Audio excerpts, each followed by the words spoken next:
Blind Adam Hughes, matining aktor, kinausap na raw niya ang parents niya at parents ng nobya para sa kasalang magaganapan. Sa bulong-bulungan, pinag-aandaan na ng aktor ang lahat. Lahat ng kailangan sa kasal, inaasikaso na niya. Nakabudget na raw ang lahat.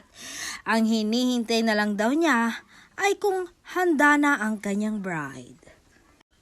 Pero ayon sa aming nakausap na source, ito'y magiging lihim na kasal. Hindi natin alam kung kailan mangyayari ang kanilang wedding ceremony.